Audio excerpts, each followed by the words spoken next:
السلام عليكم. في الفيديو ده هنعرف ازاي عملت الكنبه دي نجاره وعملتها تنجيد، فتابع معايا الفيديو للاخر. في الاول اخترت الخشب بتاعي، ده خشب عرضه 12 سم ونص في تخانه 2 سم ونص، يعني تقدر تقول له بوصه واحد في 5 هتجيب الخشب ده. وانا صفيت الكنبه بتاعتي على طول 25 سم بالظبط. ممكن لو انت مش محتاج الرجل ممكن تقطع الرجل دي من بدايه الخشب وتجيب لها رجل ستانلس اللي هي موجوده في السوق، بس طبعا العميل او الزبون محتاج الكنبه بتاعته تكون الرجل لها خشب منها فيها، فعشان كده سبت الرجل مكانها. هشتغل دلوقتي في المخادع، والمخادع هبدا اقطعها مقاساتها هتكون 70 سم في طول 40 او 38 سم. انا بدات دلوقتي قطعت 4 عوارض فوق 70 سم، وقطعت 4 جوايم طول 38، بس براعي خاص من المقاس اللي هو التخانات اللي هي 5 سم، يعني ال 38 اخصم منها 5 سم بحيث اجمع المخدع يديني الطول اللي انا محتاجه اللي هو 38 سم. تمام. ممكن تقطع بالاركت كده لو ما عندكش ديسك او منشار، بس اهم حاجه يكون مظبوط معاك على الزاويه زي ما انت شفت كده.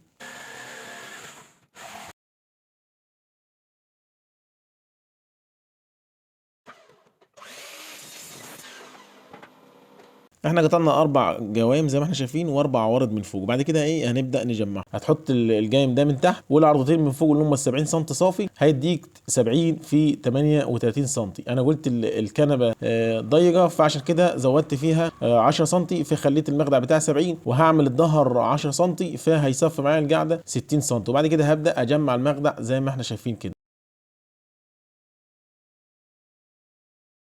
وابدا دلوقتي اعلف المخادع بتاعتي. بعد ما جمعتها انا بحط قطعه في الاول ليه كده؟ عشان خاطر هربط فيها الظهر، فخلي بالك في كل خطوه انا بعملها عشان خاطر تطلع معاك الشغل مظبوط. وبعد كده احط السداسين كده في النص عشان خاطر الابلكاج. طبعا كل شغلك بتربط بمسمار بورما او مسمار سن صاج عشان خاطر يمسك معاك اكتر واكتر.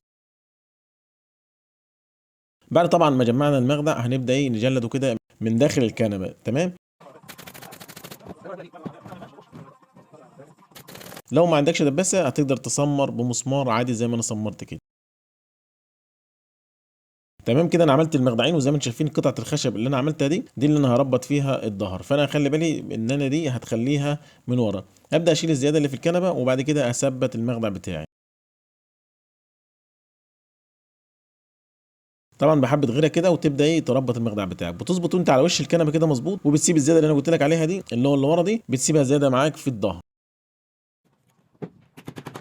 بعد ما خلصت المخادع هاخد مقاس الظهر بتاعه، والظهر زي ما يكون معاك. طبعا انا طلع معايا 165 سم، في هعمل ارتفاع وارتفاع 50 سم. القطعه اللي هم الجوايم دول هعملهم بحرده هتكون 7 سم فوق وتحت 10 سم، علامه كده بالمتر، وهاخدها بقطعه خشب كده اسلبها على ما فيش تحت، وهطلعها على الصينيه او الديسك او الاركيد ايا كان معاك تقدر تطلع بيه السلبه دي. وبعد كده هنجمعها زي ما انت شايف، ال 7 سم دي فوق وال 10 سم تحت. تمام. وبعد كده هتبدا تجمع الظهر بتاعك. يبقى الظهر مقاسه انا عندي 165، شوف انت هيطلع عندك كام، 180 165 170 ايا كان، ده حكم هيكون عليك. فابدا اجمع الظهر بتاعي على الشكل اللي انا اللي انا محتاجه. طبعا انت بعد ما قسته هتبدا تجمع بالطريقه دي، وابدا اعلف الظهر بتاعي كل حاجه بمسمار بورما.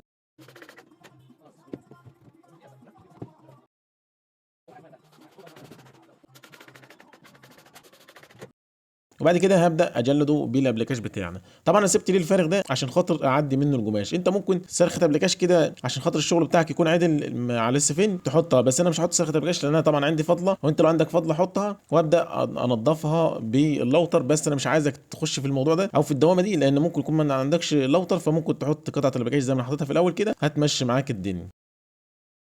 وبعد كده ابدا اجلد الظهر بتاعي، بس خلي بالك انا بظبط الظهر على زي ما انت شايف كده على حرف عدل الابلكاش، ولو معكش حرف عدل الابلكاش تقدر تظبطها على الزاويه. يعني لازم الحرف بتاعك مثلا على حرف ال كده يكون مظبوط، يعني الناحيه مظبوطه والناحيه اللي تحت دي تكون مظبوطه عشان خاطر الظهر معاك ينزل مكانه تمام التمام، لان احنا صممنا المخادع فالظهر بتاعنا لازم يكون مظبوط.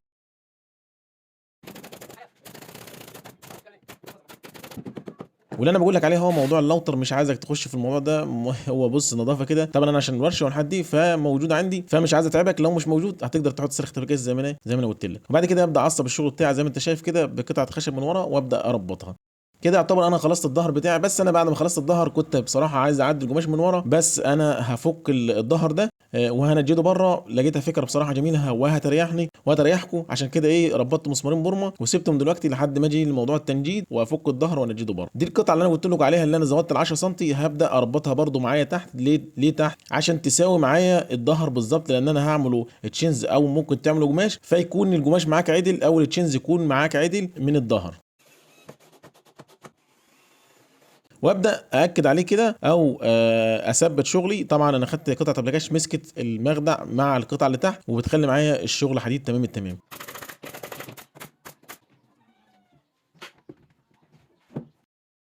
وبعد كده هبدا اعلف المخدع من الوش زي ما احنا شايفين كده. بنحط قطعتين خشب، واهم حاجه الحتت اللي جوه دي، لان هي طبعا انت لو دوست كده على القطع على الخشبه ما تطلعش ما تخش معاك جوه، مع ان انا ربط ببورمه. بس برضو امان ان انت لازم تحط كل حته وراها قطعه زي ما انت شايف كده. زي ما حطيناها في الظهر قطعه كامله هنحطها في المخدع نفس الكلام، قطعتين او قطعه مش هتفرق، المهم تكون ايه وراها حته عشان خاطر ما تطبعش معاك لجوه او ما تدخلش معاك لجوه. وابدا اجلد الظهر بتاعي زي ما احنا شايفين، بس انا نزلت بيه 10 سم تحت عشان كل الشغل يمسك في بعضيه.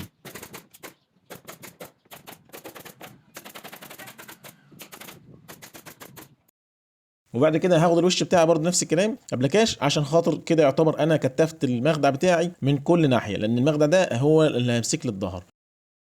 شويه صنفر حلوين كده رواقع، اي دبوس زياده اي حاجه نشيله بالصاروخ كده يا معلم. كده احنا وصلنا لمرحله التنجيد. تقطع السفنج بتاعك تمام التمام وتبدا ترش كل سواء بمسدس او بجزازه كده، تقدر ترش على المخدع او الخشب وتلزق السفنج بتاعك. طب السفنج اللي انا جبته ايه ده؟ سفنج 5 سم كامل او ممكن تجيب 4 سم كامل على حسب امكانياتك انت، وتبدا تلزقه على الكنبه زي ما احنا شايفين.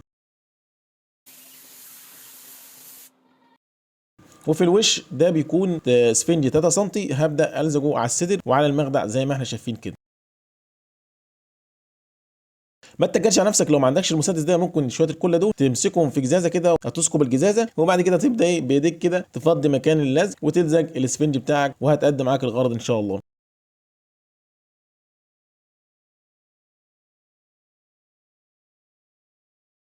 في القاعده انا حطيت سفنج عادي اللي هو 3 سم العادي ده. طبعا ده نظافه عشان خاطر القماش، فانا ايه هبدا الزقه. انا بلزق الكنبه من تحت تمام التمام.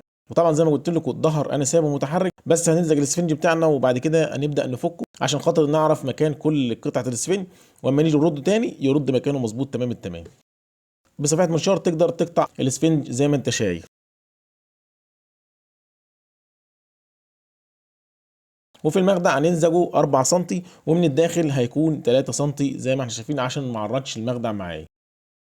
بتظبط الحروف بتاعتك كلها على بعضيها على الوش بتاعك على بعضيه عشان خاطر لو في زياده ما يظهرش معاك في القماش.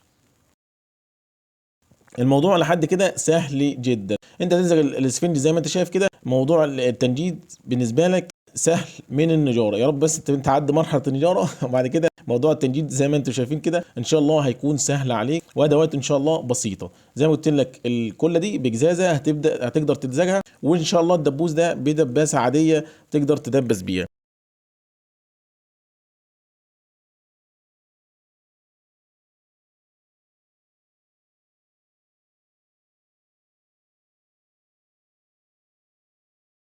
انا هاخد الحرف بتاعي من فوق اسفنج 3 سم او 2 سم عادي كده من فوق نظافه، وكده يعتبر انا خلصت موضوع الاسفنج للكنبه.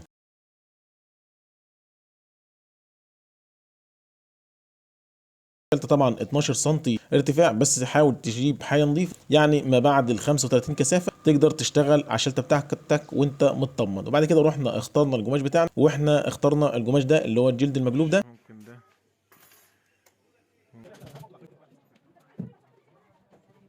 وهنبدا دلوقتي نقطعها على المقاسات اللي احنا عايزينها. اول حاجه هبدا بالارضيه زي ما انت شايف، وشلت المخدع بتاعي وشلت الظهر اسف بتاعي.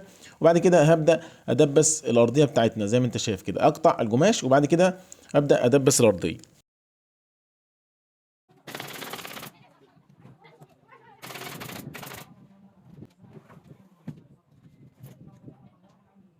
طبعا انا دبست ناحيه الظهر تحت، وبعد كده هبدا اشد من قدام بالدباسه. طبعا انت لو ما عندكش دباسه هوا زي كده ممكن تشتغل بدباسه عاديه، وانا اشتغلت في فيديوهات كتيره بالدباسه العاديه وعملت عليها شرح. ممكن لو مش عندك، هي مش غاليه قوي، انت ممكن تجيبها بحركه 300 جنيه او 250 جنيه، تقدر تشتغل بيها نفس الدباسه دي بالظبط ان شاء الله، وتقدم معاك الغرض. زي ما قلت لك موضوع التنجيد ان شاء الله هيكون عليك سهل من موضوع النجاره. انت لو طلعت من النجاره هتبقى بطل يا كبير، وبعد كده موضوع التنجيد ان شاء الله مش هيكون صعب معاك. هبدا دلوقتي اقطع القماش بتاع المخادع عشان خاطر اخيطه على مكنه الخياطه.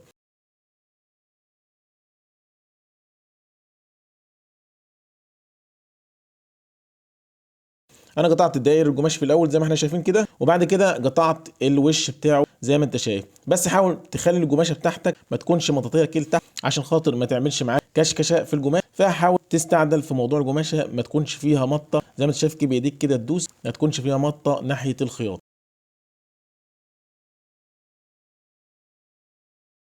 وبعد كده الظهر بتاعنا هننزل عليه بالقماشه وهنقص الزاويه دي عشان خاطر نخيطها على مكنه الخياطه.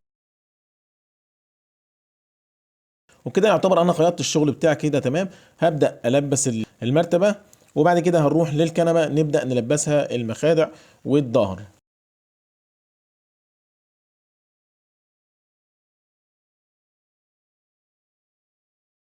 زي ما قطعنا القماش بالظبط وخيطناه هنبدا نلبس المخادع كده زي ما انت شايف بكل سهوله. بعد كده هنروح ندبسها مكانها تمام في القاعده الاول، وبعد كده هندبسها في الظهر. حاول موضوع القاعده تخلي الدبوس بتاعك يكون على قد ما تقدر مش ظاهر، لان احنا يعتبر ده بس الحاله الوحيده اللي هو ايه دبسناها في القاعده ظاهر، لان ناحيه الظهر هينزل عليه الظهر فالدبوس مش هيظهر.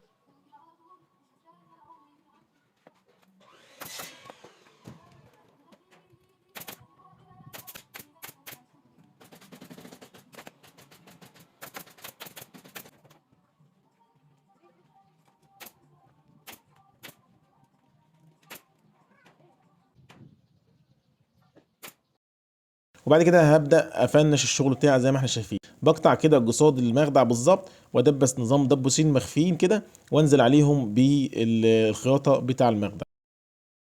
والظهر زي ما انت شايف انا عملت السوق بتاعته خيطته فلبس معايا كده تمام التمام. كل اللي عليك ان انت هتدبسه مكانه، وبعد كده هنروح نربطه زي ما كان متربط في البدايه.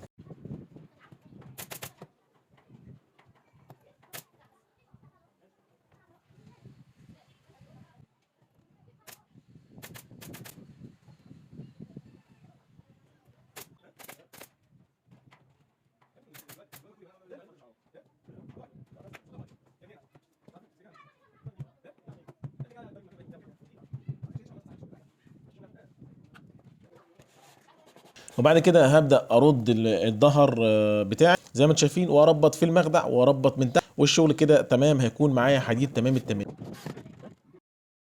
وكده احنا وصلنا للظهر. والظهر انا جبت له تشينز او ازيز بين لون يعني لون قريب من لون القماشه، وابدا ادبسه في الظهر. بس انت زي ما انت شايف كده بتعمل نظام مقلوب، يعني بتقلب القماش بعد كده تدبس وتبدا ايه ترد القماشه زي ما انت شايف كده عشان الدبوس ما يظهرش معاه.